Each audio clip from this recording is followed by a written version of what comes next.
날마다 하나님의 말씀을 가까이 하는 모든 성도분들에게 하나님의 은혜와 사랑이 함께하기를 주님의 이름으로 축원합니다. 오늘 우리에게 주시는 하나님의 말씀은 로마서 16장 21절과 22절 말씀입니다. 나의 동역자 디모데와 나의 친척 누기오와 야손과 소시바더가 너희에게 문안하느니라. 이 편지를 기록하는 나 더디오도 주 안에서 너희에게 문안하노라. 아멘. 지난 시간 우리는 로마 교회 성도들을 향한 바울의 간절한 바람이 담긴 축원 말씀을 함께 나누었습니다. 바울은 로마 교회가 거짓 교사들의 공격으로부터 굳건하게 서 있기를 원했지요. 그래서 너희가 선한데 지혜롭고 악한데 미련하기를 원한다고 말하였습니다. 또한 하나님이 속히 사탄을 너희의 발 아래에 상하게 하실 것이라는 종말론적인 약속의 말씀을 전하며 그들에게 예수 그리스도의 은혜가 함께하기를 원한다고 축복의 인사를 전하였죠. 오늘은 이어서 바울과 함께 있는 동역자들의 문안 인사를 전하는 로마서의 말씀을 함께 나누겠습니다. 21절 말씀입니다. 나의 동역자 디모데와 나의 친척 누기오와 야손과 소시바더가 너희에게 문안하느니라. 바울은 이어서 자신의 동역자인 디모데 역시 너희에게 문안한다고 전하고 있습니다. 여기서 디모데는 경배하다라는 뜻의 티마오와 하나님이라는 뜻의 데오스가 합쳐져 디모데가 되었죠. 그 뜻은 하나님을 경배하는 자입니다. 디모데는 루스드라 출신으로 아버지는 헬라인이고 어머니는 유대인이었습니다.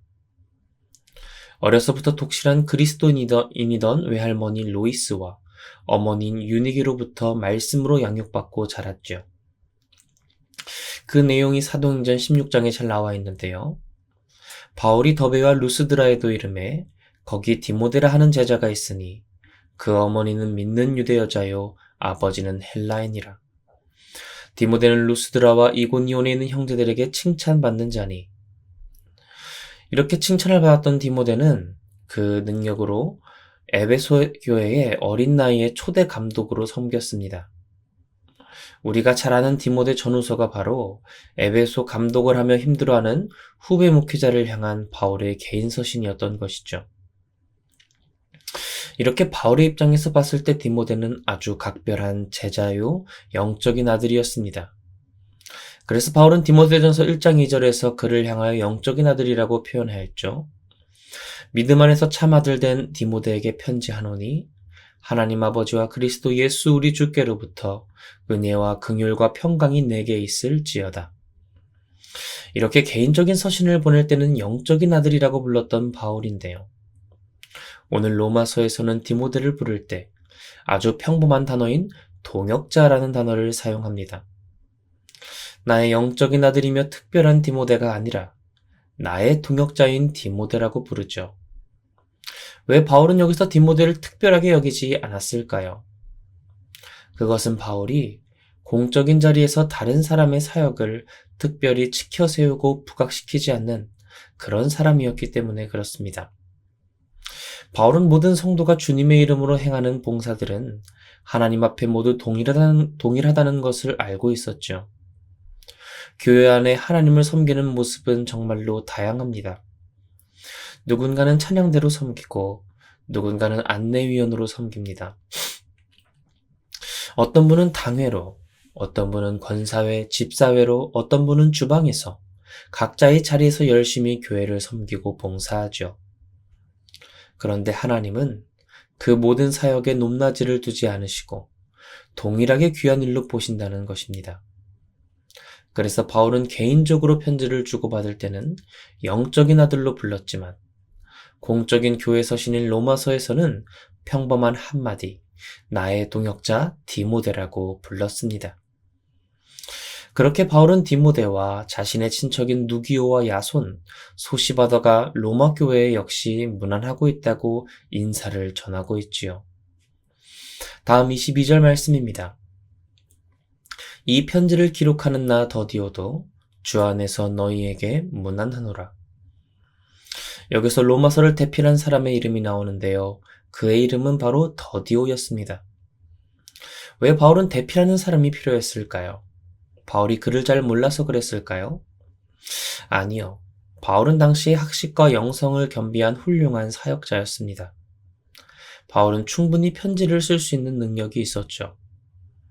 그렇지만 당시에 편지를 쓰는 모습을 상상해 보면 왜 대필자가 필요했는지 알 수 있습니다. 오늘 편지를 쓰는 모습을 상상해 보면 간단하죠. 종이와 펜만 가지고 내가 책상에 앉아 쓰면 됩니다. 하지만 바울이 활동하던 시기에는 편지를 종이에 쓰지 않았습니다. 양가죽으로 만든 아주 고급진, 비싼 가격에 팔리는 양피지에 편지를 적었죠. 볼펜도 없었기 때문에 잉크와 펜을 따로 준비해서 혹시라도 틀리면 안 되니 숙련된 기술을 가지고 있는 기술자가 조심스럽게 써야 했습니다. 그렇기 때문에 당시 그리스 로마 문화에서는 글을 쓰는 대필자를 두는 것이 자연스러운 문화였던 것이죠. 힘겹게 양피지에 글을 쓰면서 동시에 좋은 글을 생각하며 쓰기란 쉽지 않았으니까요. 또한 어떤 학자들은 바울이 안질로 고생했기 때문에 글을 쓰는 데 있어 문제가 있었고, 그래서 대필자가 필요했다고 보고 있습니다. 아무튼 이 로마서는 바울이 더디오라는 대필자를 통해 저술하였다는 것을 오늘 말씀을 통해 확인할 수 있습니다. 물론 바울이 이 로마서를 저술했지만 이렇게 중요한 문서의 대필을 맡긴다는 것은 굉장히 중요한 일이었습니다. 그래서 아무에게나 맡길 수 있는 일이 아니었죠. 학식과 기술이 뛰어나면서도 동시에 바울이 충분히 믿고 맡길 수 있는 사람이어야 했습니다. 따라서 바울의 사역에 있어서 더디오가 차지하는 비중은 아주 컸다는 것을 알 수 있고, 더 나아가서는 바울의 사역에 있어 더디오가 비서와 같은 역할을 했다고도 볼 수 있습니다. 더군다나 다른 바울 서신에서는 특별히 대필자의 이름을 적은 적이 없는데요. 바울 서신 중에 유일하게 이 로마서에만 대필자의 이름이 기록되어 있고 그 이름이 바로 더디오였던 것이죠. 그런데 로마 교회에 더디오의 문안 인사를 전할 때 다른 수식 없이 그냥 나 더디오도 너희에게 문안한다 라고 전합니다. 이것은 이미 로마 교회가 더디오에 대해서 잘 알고 있었다는 것을 의미하지요. 이 편지를 받는 로마 교회 역시 잘 알고 믿을 수 있었던 사람이 바로 더디오였습니다. 이렇게 더디오가 대필한 로마서를 말할 때 이 편지라고 부릅니다. 여기서 편지로 번역된 헬라어는 에피스톨레인데요. 이것은 다양한 문서들을 지칭하죠. 행정적인 문서나 청구서, 개인의 에세이와 같은 문서를 부를 때 아주 다양한 문서들을 말할 때 이 에피스톨레, 오늘날 편지로 번역된 단어가 바로 이 에피스톨레입니다. 근데 로마서는 편지의 형태를 가지고는 있었지만 개인적인 편지보다는 굉장히 광범위한 독자들을 의식한 문서로 보입니다.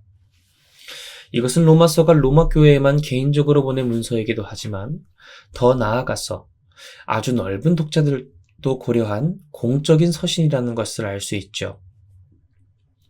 그렇기 때문에 이 로마서는 오늘날 2000년이 지난 오늘 우리에게도 아주 큰 영향력을 미치고 하나님의 진리의 말씀을 전하는 도구로 사용되고 있는 것입니다.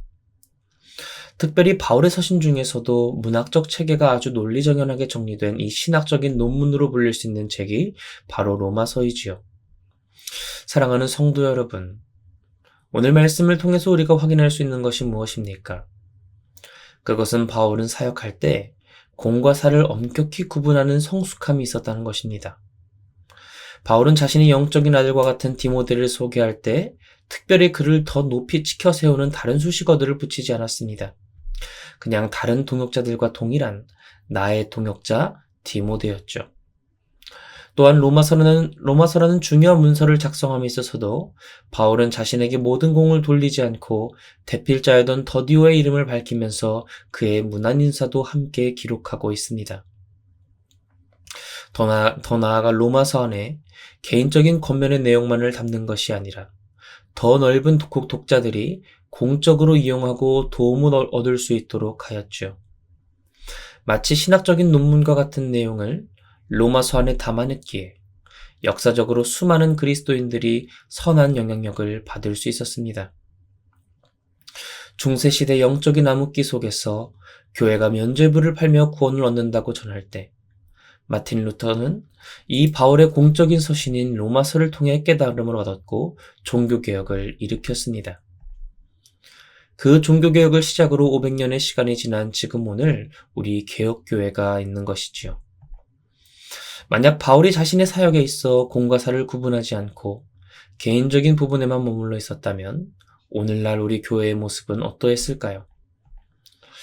사랑하는 성도 여러분, 오늘 우리의 삶 가운데 나만 생각하는, 네 편 내 편 나누는 개인적이고 편협한 모습들을 내려놓기 원합니다. 바울과 같이 나의 개인적인 편가르기, 내 편 만들기를 내려놓고 상대방을 높여주고 우리 공동체, 우리 교회를 먼저 생각함으로 하나님의 사역에 귀하게 쓰임받는 저와 여러분이 되기를 주님의 이름으로 축원합니다. 시간 함께 기도하겠습니다. 할렐루야, 은혜와 사랑이 많으신 주님, 오늘도 복된 하루 허락하시고 이 새벽 로마서의 말씀을 통해 주께 가까이 나아가게 하시니 감사드립니다. 하나님, 바울은 개인적인 관점이 아니라 전체적인 로마 교회를 위해 또한 하나님 나라 백성을 위해 하나님 공적인 관점으로 이 로마서를 저술하였습니다. 또한 모든 공을 나에게 돌리지 않고 대필자인 더디오의 이름을 밝히면서 또한 자신에게 귀한 동역자 영적인 아들인 디모데를 전할 때에도 단순한 평범한 수식어로 나의 동역자 디모데라고 소개하였습니다. 바울은 하나님의 사람이었기에 가장 중요한 것이 바로 하나님의 나라였습니다.